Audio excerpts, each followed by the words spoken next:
Our first speaker is Jag Davies from the Drug Policy Alliance. There he is, waving at me, assuring me he's here. I'm going to read his bio to you.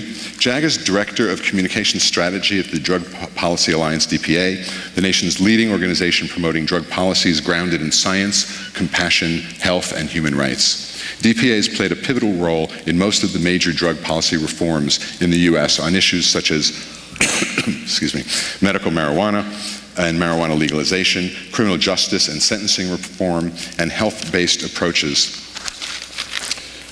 to reduce the death, disease, crime, and suffering associated with both drug use and drug prohibition. One of my favorite organizations, and for many, many years. JAG oversees the organization's messaging and visual identity and manages the development and production of publications, donor communications, advocacy materials, reports, multimedia, digital communications, and messaging research. He is regularly quoted in a wide range of media outlets, and his writings have appeared in the New York Times, Washington Post, BBC.com, CNN.com, and dozens of regional and online publications. Before joining DPA in 2009, JAG served as Director of Communications for MAPS and as policy researcher for the ACLU, Drug Law Reform Project, where he coordinated local, state, federal, and international efforts to end punitive drug policies that cause the widespread violation of constitutional and human rights. So Jag is a well-informed voice who's going to tell us about the future of psychedelics and psychedelic policy. Jag Davies. Right, thank you so much for being here so bright and early. I'm always impressed by who shows up first thing on a Sunday morning at a psychedelics conference. So I am here today to talk about what does the end of psychedelic criminalization look like.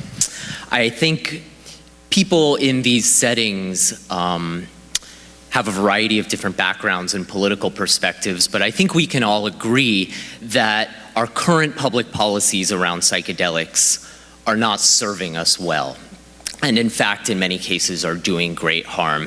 And I've been lucky enough to have a career working in both the psychedelic research advocacy world and more recently in the broader drug policy reform world. And so this is a question that I've pondered for many years, and I think now is a really important time for us to think about how we can build a world where ending the criminalization of psychedelics makes sense, and how we can do that in a way that is socially just and that repairs the harms of prohibition and includes the people who have been harmed the most under psychedelic prohibition. I've been thinking about this actually since I first started experimenting with psychedelics. I think about the second or third time I took acid when I was 18, I had my first bad trip. And I was at a friend's house with another friend. We got kicked out. Me and my friend drove off in my car. It was maybe an hour after I'd taken it, and I really did not know much about psychedelics, about their risks or its benefits. And I'm driving off in my car, and all of a sudden I just feel these like waves of paranoia and self-consciousness coming over me. It was dark, it was at night. There were police sirens everywhere. Of course, I shouldn't have gotten in a car. And one of the things about that experience, there are many things that were very interesting, but one of them was that my friend who I was with is Black. And I felt this really deep sense of empathy for him. And as we were driving around and I was feeling paranoid, thinking about what it must be like to exist in the world in a Black body, and particularly as a Black person who uses drugs, and how that's different from a white person who uses drugs. And like much of my life, I got lucky, and we ended up fine that night. We went and sat by the water and ended up kind of having a fairly transcendental experience. But I didn't know what to make of it. I wasn't able to talk to anyone about it. I didn't talk to my parents or other people I cared about. I didn't know what to make of it until I was lucky enough a year later to meet Rick Doblin during my first year of college and to study with him soon after that and start working at MAPS. And I kind of just, by dumb luck, showed up at the right place at the right time. In the early 2000s, of course, that was the end of a 30-year blackout on psychedelic research. These researchers and people like Rick through the 70s and 80s and 90s had been fighting and trying and mostly not being able to pursue the research that they wanted to. And it was such a smart, strategic decision at that point to focus on the medical approach as a way in. But I started to feel, after a few years of working at MAPS, like the work that I was doing was only going to benefit a privileged few, and that ultimately there were so many larger problems associated with drug prohibition that were so urgent that I felt compelled to move into working on criminal justice reform and broader drug policy reform. Just to put I'm sure a lot of you are familiar with this, but to put the facts out there, more than 40 million people have been arrested over the past 30 years simply for a drug law violation. And those people are don't look like the people in this room. They're disproportionately Black. They're disproportionately Latino. They're disproportionately people who are poor and at the margins of society.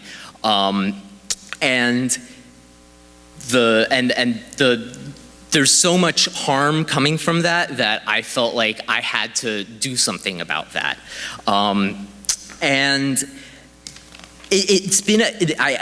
kind of showed up at the right place at the right time. In 2009, marijuana legalization was still not really considered a mainstream political issue. But in 2012 and 2014, as you know, 4 states legalized marijuana, and now it's become a mainstream political issue. And so the Drug Policy Alliance, we don't just work on, about a third of our work is on marijuana. I'd say about a third of it is on broader criminal justice issues and ending criminalization of drug use more broadly. And then another third of that is working on public health and harm reduction initiatives to actually implement the health-based approaches that we would want to see in the world. And ultimately, our goal is to move drug policy as far away from a criminalization approach and as much as possible towards a health-based approach. So that means both on a more abstract level, changing society's fundamental perceptions about drugs, but then it also means pragmatically working in states and localities and in Congress, working all over the country with the key stakeholders in drug policy, law enforcement, public health professionals, the people who have skin in the game, to gradually move drug policy along that spectrum towards less criminalization. And when it comes to mass incarceration the past few years, like marijuana legalization, it's become a mainstream political issue. It was something you would never hear out of a politician's lips 5 years ago.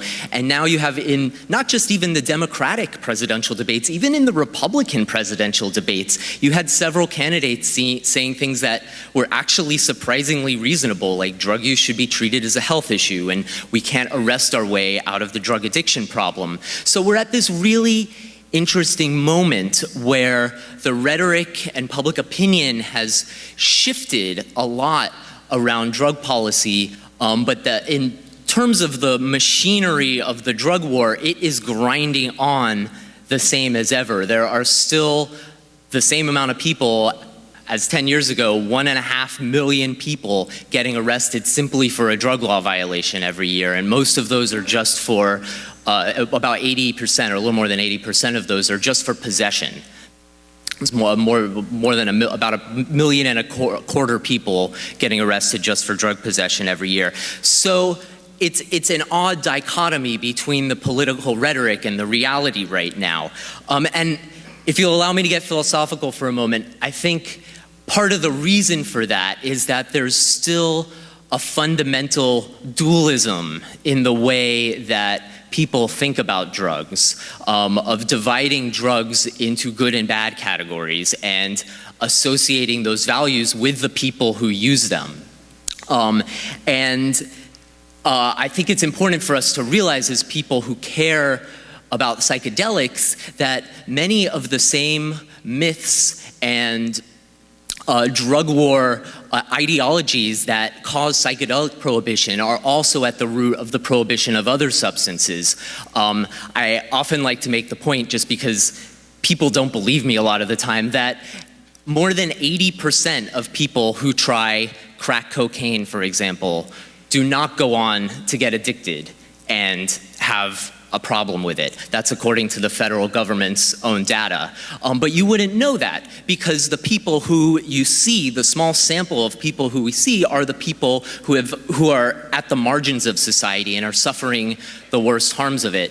And the same problem applies with psychedelics. I would guess that probably just about everyone in the country knows someone who has benefited from psychedelics, or has at least used psychedelics in a non-problematic way. But most people don't know they know someone who has used psychedelics. And the same thing applies to other drugs. Everyone here probably knows a functional heroin user. You just might not know that you know a functional heroin user, because there's so much stigma that is related to criminalization that changes our perception of drug users and who uses drugs. So we need to be aware, I think, especially in this community, of what I might call drug exceptionalism, and throwing people under the bus who prefer to use other substances as well. And I think ultimately that is going to make our movement much stronger. My academic background is in anthropology, and I was really interested in sort of the idea of consciousness evolution and how psychedelics could play a sort of beneficial role in that. And so I went back and I did a lot of research into looking at historical examples of societies who have used psychedelics. And I was actually kind of disappointed, because in just about every instance historically where psychedelics have been integrated into society, they've been used to uphold the social hierarchy, which isn't always a good thing. They've often been used to justify misogyny and violence. One of my favorite examples is the Vikings in Europe, who would eat Amanita muscaria mushrooms before going and raiding villages. It would prepare them for war. So I think that just shows how culturally dependent our understanding of drugs are. And that as mind-expanding as psychedelics may be, they don't completely allow us to leave the framework, the cultural framework that we bring to them. And so when we think about reducing the harms of psychedelic criminalization, and we think, what is the world, what do we want the world to look like in 10 years, in 20 years? I think for me, the biggest thing at the root of it is removing the criminal element to it. And I think ultimately, probably most people in this room would want some form of legal access to psychedelics. I don't have a lot of strong opinions about exactly what that would look like, but I think most people here would want, if they wanted to use a psychedelic outside of a medical setting, would like to be able to do that without having to become criminalized.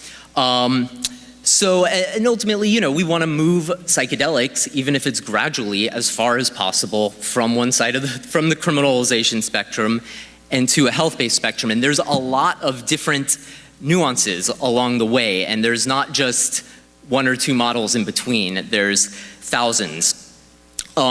So the thing is right now, of course, is that polling for over-the-counter legalization of psychedelics is quite low. It's around 10%, which is actually down there with like crack cocaine and methamphetamine.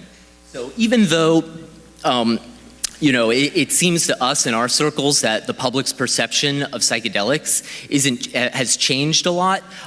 In the big picture, we still have a very long way to go. And I think it's also worth just pointing out here that I think the model, probably that from speaking with people at this conference and conferences like it, it seems like the model that people really want is a cognitive liberty model, where we have freedom of thought, and more so than even just a medical liberty model.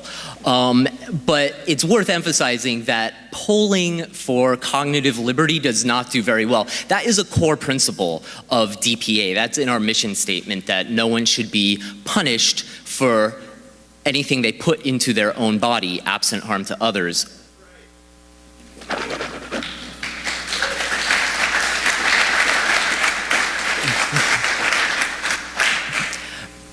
Unfortunately, I specialize in communications and messaging research and stuff like that. And when we do very nuanced messaging research about drug policy with, say, the swing voter demographic, the personal autonomy arguments do not go over well.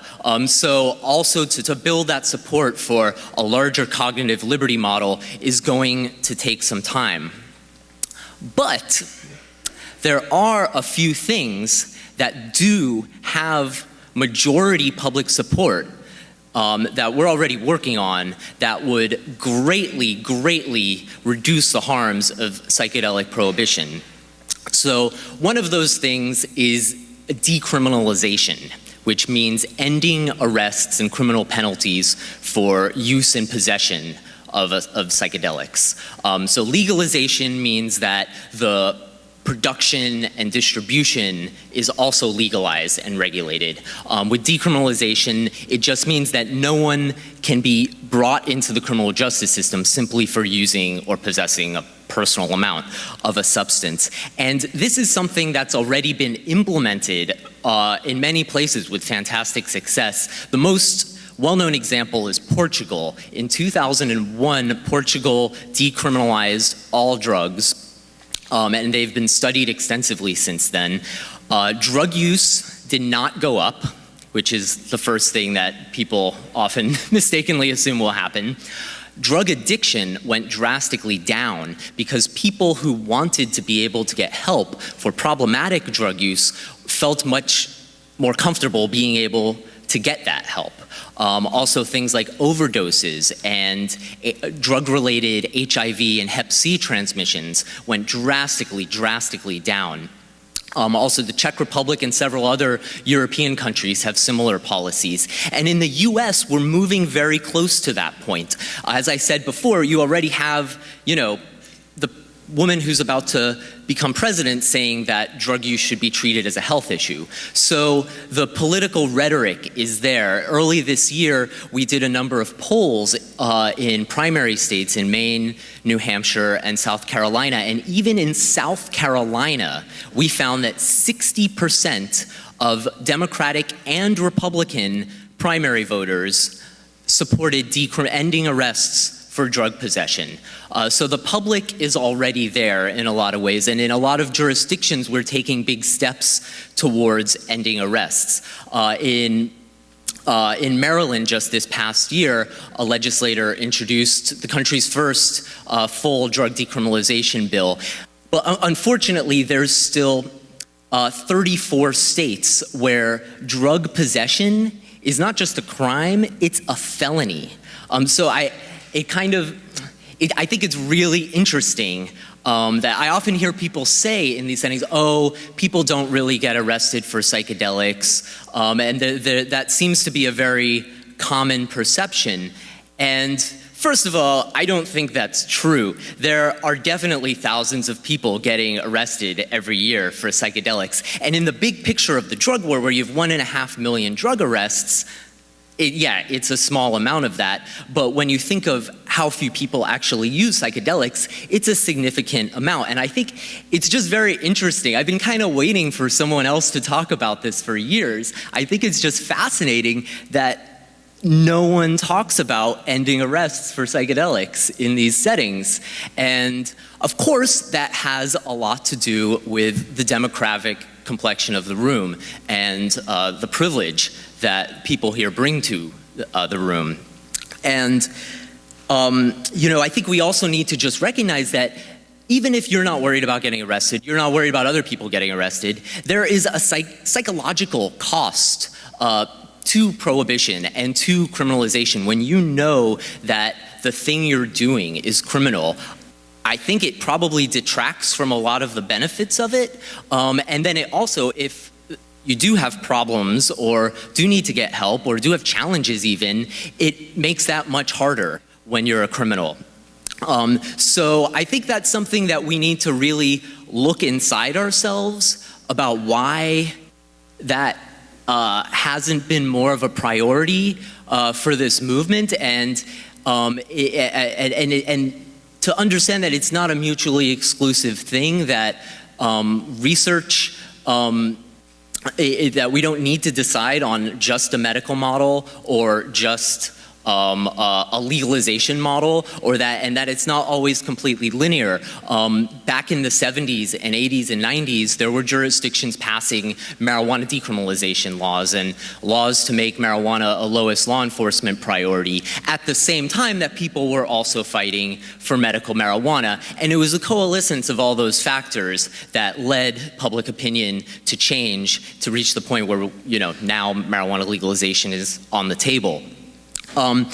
Another thing we can do that we're already have a lot of traction on to greatly reduce the harms of prohibition is sentencing reform.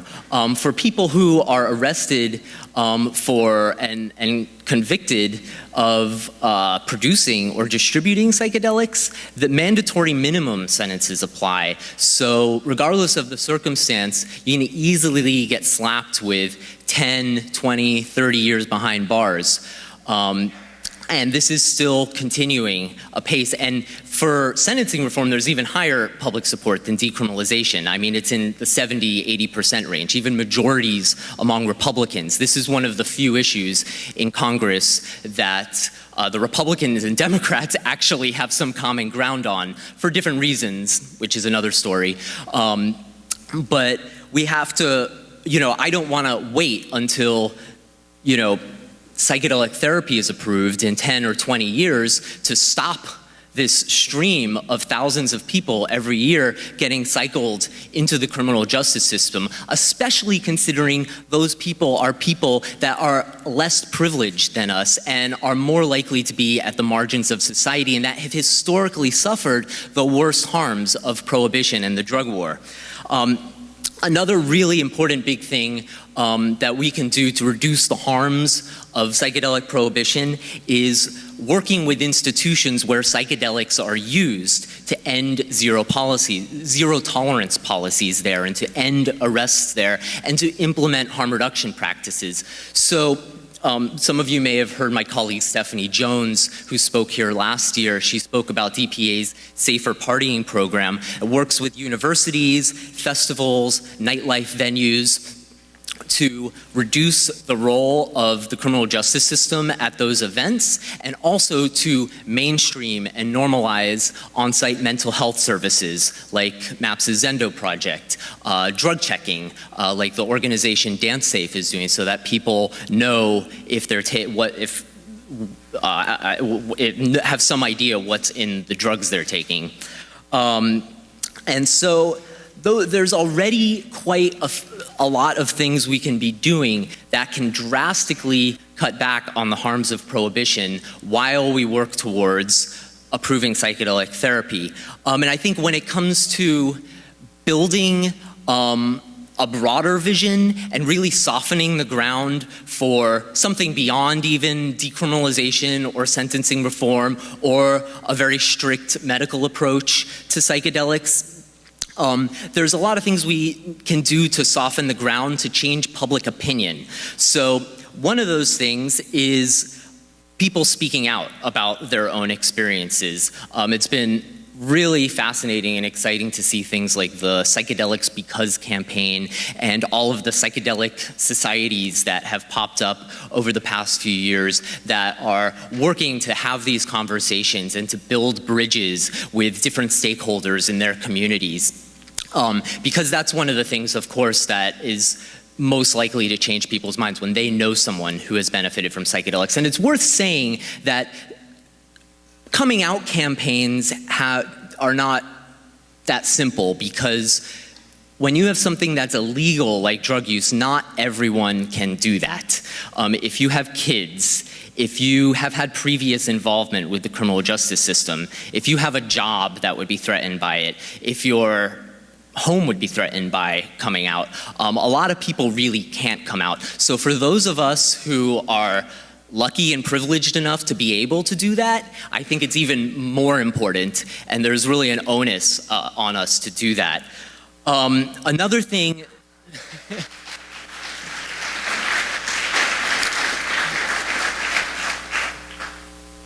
Another thing that's very important is to continue promoting research and not censoring it. It's mind-boggling to me how impressive all of the research is that's been going on and how much of it has taken off over the past 10 years, but it is a tightrope. It is a really hard tightrope. These people are not getting funding from government agencies. They're having to get approval from the DEA, from the FDA, from their institutions. They're having to be very careful about what research topics they choose, and there's a cost to that. And so I think we need to continue to not just promote research, but promote opening up a more open dialogue around the science, the politics of science, so that we can be more broad research can happen. Because we need to, if you think about how are we going to get from that 10% to 50%, a lot of people, just like probably a lot of us, we have a lot of myths that we carry with us about certain substances that are vestiges of the drug war. And so we need to continue educating people about their traditional uses. We also need to really think through cultural models for psychedelics. One of the most fascinating things, of course, the past few years has been the explosion of ayahuasca in the US. And in 2006, there was a Supreme Court ruling that protected certain organized religions that use ayahuasca. But it's important to recognize that that was a fairly limited ruling, and the legal definition of what an organized religion is very, very narrow. So many of the groups in this country that are practicing ayahuasca, even in a very organized format, are not protected by the law. Fortunately, that hasn't been a huge problem here in terms of criminal justice enforcement, but in a lot of countries, other countries, it has been. I should mention the work of ICEERS, the International Center for Ethnobotanical Education, Research and Services. They started something recently called the Ayahuasca Legal Defense Fund, and they're working with groups that are being prosecuted around the world to build a legal case for using ayahuasca, and not just under a religious model or cultural, not just a religious model or a medical model, but also under a cultural model. So ultimately, we need to think about how we can build the world in a way that promotes our values. One interesting example is the marijuana industry that we're working with right now. That was sort of a byproduct of ending marijuana prohibition. And the main reason, I should say, that we worked on ending marijuana prohibition is not necessarily to create a legal industry, but to end the 500,000 arrests that are taking place in this country every year, and the costs that come with that. And we have a situation now where in many places, even the states where it's been legalized, we still have young Black and Latino people being brought into the criminal justice system for selling marijuana outside of the legal system. And then we have all these wealthy business people coming in from Wall Street and making money and getting rich doing the same thing that for decades young Black and Latino people have been catastrophically harmed for. And so I think we need to think through that analogy in thinking through what the end of psychedelic prohibition looks like. Like how weird would it be and sad would it be if we ended up in a world where psychedelic therapy is legal for wealthy white people in the North, while the people in the world who have been harmed the greatest by prohibition still are criminalized for these substances. And we need to realize that, like, diversity, racial diversity and gender diversity, it's not just a token thing, it's not an optics thing, it's not just a nice thing to do, it's not just the right thing to do. I think it's the smart thing to do, pragmatically, politically, to build a movement that is going to last and stand the test of time. It's very important to recognize that political change happens through a variety of channels. It usually doesn't just happen through one group of people deciding on one very specific approach. It usually comes from a lot of different angles.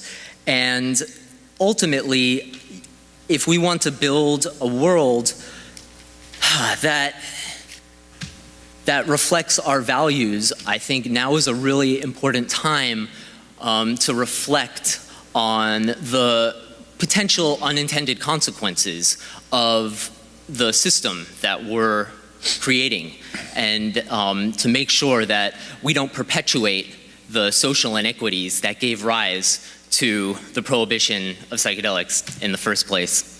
So, thank you. Thank you. Thank you, Jag.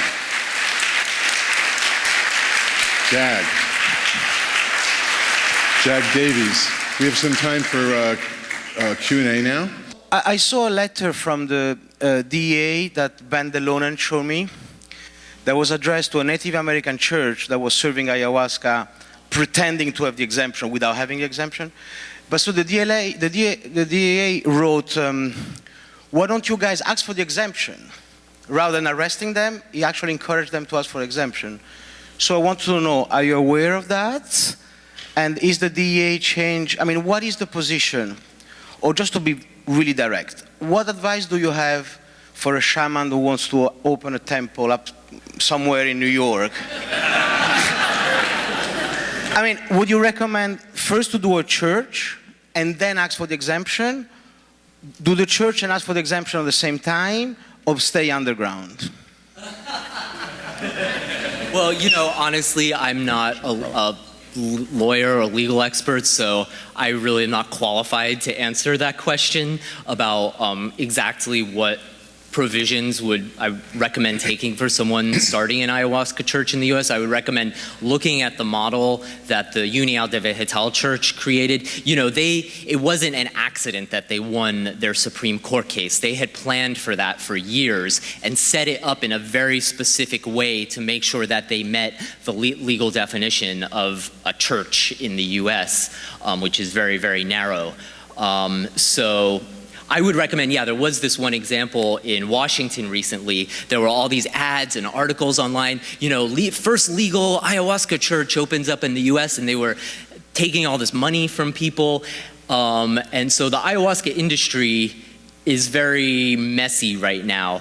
And a lot of people, because a lot of people are not very aware of what the legal standing is, people are trying to take advantage of that ambiguity and saying that they're legal. And, you know, in that one case I know of, at least, these people were advertising themselves as being a legal ayahuasca church, even though it didn't seem, there was no indication that they actually were.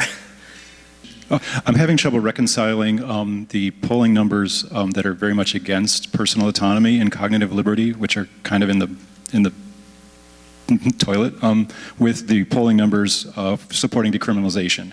And I'm really hoping you could shed some insight into psychology and politics that goes on there. Yeah, I think that's interesting. I think it has a lot to do is when you're talking about ending arrests, it's within a framework of I think the reason a lot of conservatives support that is because it's more efficient. You know, you're not wasting money. You know, the police can focus on violent crime and things that are more difficult. You know, it is interesting though, because I think, you know, in the polling for that question, it said drugs. I think if we had separated out and said methamphetamine, heroin, cocaine, and LSD or something, it definitely would have been less, because there are such still sort of deep-seated notions that people have around those specific substances. But a lot of it is about an efficient use of criminal justice resources, and it's about devoting the, you know, when we're framing it for like the general public in, say, South Carolina, you know, and it's about promoting public health and freeing resources up to help get people into drug treatment, rather than devoting those resources to putting them behind bars. But that doesn't mean that people think those, you know, don't still carry. Just because someone supports decriminalizing drugs doesn't mean that they necessarily don't also believe a lot of the stigmatizing myths that are associated with those drugs. It's more just like a pragmatic thing. Do you think that makes sense? It misses the colossal irony of the opposition to personal autonomy. Could you repeat that question, Jack? Could you repeat what he just said, please? Yeah, that's a great answer. You know, the elephant in the room is the colossal irony that of the great opposition to personal autonomy and cognitive liberty in what is allegedly the most free country, the land of the free.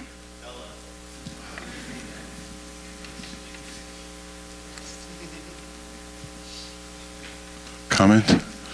Other questions? Hi. Rita. I got a mic, can I go?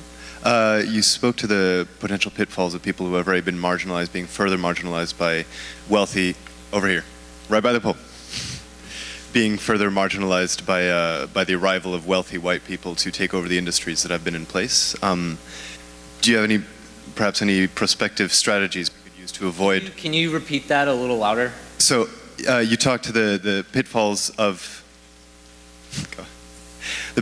further marginalizing communities that have already been marginalized by prohibition, just by wealthy white people coming in and taking over industries that have already been in place, as in people coming over and selling. I would correct that. I would say it's not further marginalizing those people, because marginalizing because we're still cutting back on arrests in a long way, but it's not. It's not further, marijuana legalization under its current system is not further marginalizing people of color, but it is keeping in place the dichotomy in the current system and the access to economic opportunity. That's a fair position. Yeah. Thank you. So how could we avoid similar structures being set up as we move forward in psychedelic legalization? This is sort of gentrification of drugs.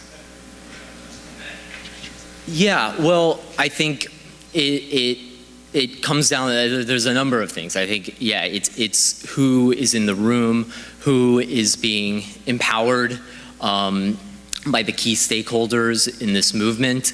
But I think it's also prioritizing ending the harms of criminalization, because I think to people who are suffering those, telling them that, you know, well, psychedelics might be descheduled in 20 years, that's not really helping them.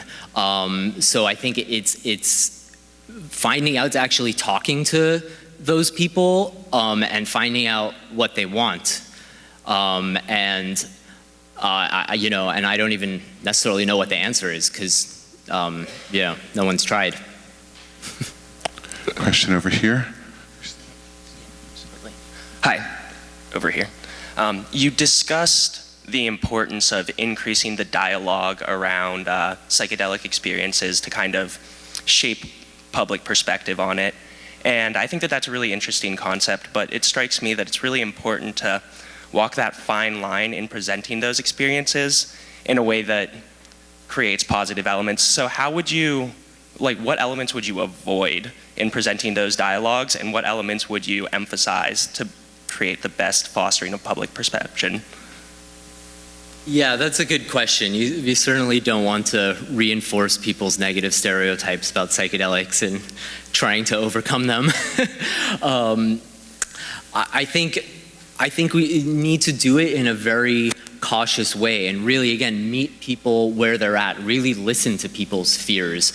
I think if you just try and hit people over the head with the message that you think they need to hear, it's going to be cognitively dissonant, and people may not are going to fully take it in.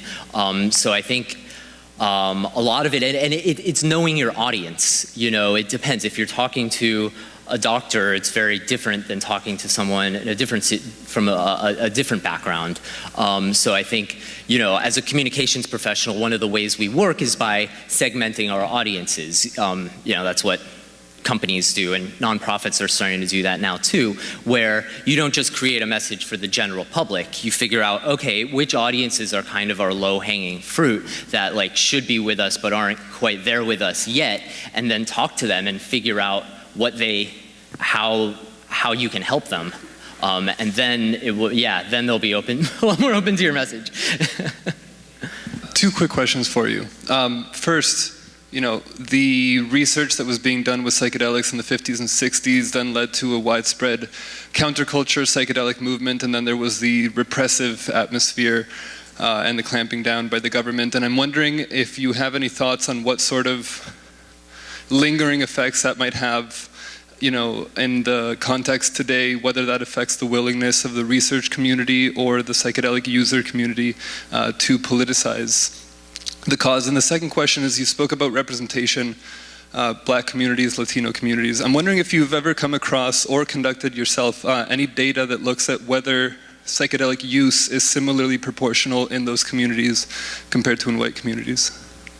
Yeah, as Jesse had noted yesterday, the Monitoring the Future study and the government studies about hallucinogens, which is what they call them, are very limited because it only groups it into these categories. So I would reference that data. I think historically it's been a little bit lower, but it's not among people who are non-white, but it's not insignificant. And also, of course, that data is not necessarily reliable because it's based on self-reporting. But historically, when it comes to just about all drug use in this country and drug selling as well, studies have consistently shown over decades that rates of use are very, very similar along racial lines. But of course, the enforcement is vastly disproportionate. I have a comment. I think that the political way of psychedelic policy reform has a very poor track record, and I think that we need to start thinking somehow outside of politics. I would just finish by saying the political is personal, and if we don't make the political personal, we're not going to succeed very well. So that's what I would say to that.